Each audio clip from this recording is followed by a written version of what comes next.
జగన్ కుటుంబంపై వ్యక్తిగతంగా సోషల్ మీడియాలో పోస్టులు పెడుతున్నారని వైసీపీ నేత దేవినేని అవినాష్ ఆవేదన వ్యక్తం చేశారు. దానిపై పోలీసులకు ఫిర్యాదు చేసి ఆధారాలు అందజేశామని తెలిపారు. వైసీపీ వాళ్లు ఏ పోస్టులు పెట్టకపోయినా ఇబ్బందులు పెడుతున్నారంటూ ఆయన ధ్వజమెత్తారు. ఇప్పుడు టీడీపీ వాళ్లు చేసిందేంటి అంటూ ప్రశ్నించారు. కాబట్టి వారిపై చర్యలు తీసుకోవాలని రిప్రజెంటేషన్ ఇచ్చామని తెలిపారు. కూటమి ప్రభుత్వం కక్ష సాధింపు చర్యలకు దిగుతుందని అవినాష్ ఆరోపించారు. కానీ తాము వైసీపీ శ్రేణులకు అన్ని విధాలుగా అండగా ఉంటామని వ్యాఖ్యానించారు. అయితే మంత్రి నారా లోకేష్ కనుసన్నల్లో ఉండే ఐటీడీపీపై చర్యలు తీసుకోవాలని దేవినేని అవినాష్ డిమాండ్ చేశారు.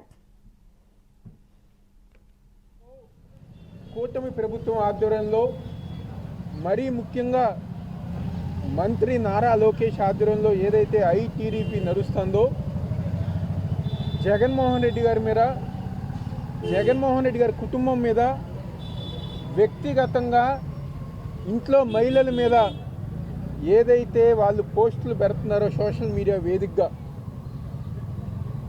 ఆ హ్యాండిల్స్తో సహా ప్రతి ఒక్కటి గారా స్థానికంగా ఉన్న మాచవరం పోలీస్ స్టేషన్లో ఎస్ఐ గారికి అందజేయడం జరిగింది.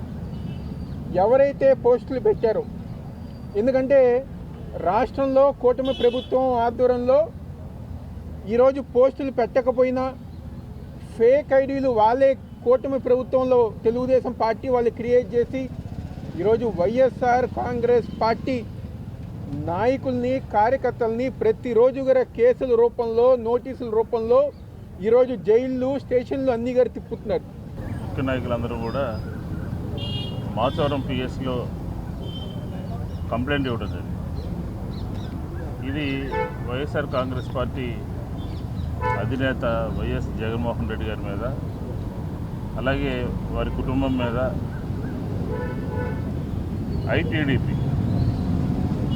ఐటీడీపీ అంటే తెలుగుదేశానికి సంబంధించినటువంటి ఒక అబద్ధాల ఫ్యాక్టరీ. ఆ ఐటీడీపీ జగన్మోహన్ రెడ్డి గారి మీద, వైఎస్ఆర్ కాంగ్రెస్ పార్టీ మీద చేస్తున్నటువంటి దుష్ప్రచారాలని పూర్తి ఆధారాలతో సహా ఈరోజు మాచవరం పిఎస్లో కంప్లైంట్ ఇవ్వడం జరిగింది. కంప్లైంట్ ఇచ్చే ముందు సమగ్రంగా ఎప్పుడెప్పుడు, ఏ రోజున, ఎక్కడ, ఎలా ఐటీడీపీ జగన్మోహన్ రెడ్డి గారి వ్యక్తిత్వాన్ని, జగన్మోహన్ రెడ్డి గారి ఇమేజ్ని డ్యామేజ్ చేసే విధంగా వారు ఐటీడీపీ వారు పోస్ట్ చేశారో అవన్నీ సాక్ష్యాధారాలతో ఈరోజు పోలీసులకు ఇచ్చాం. రాష్ట్రంలో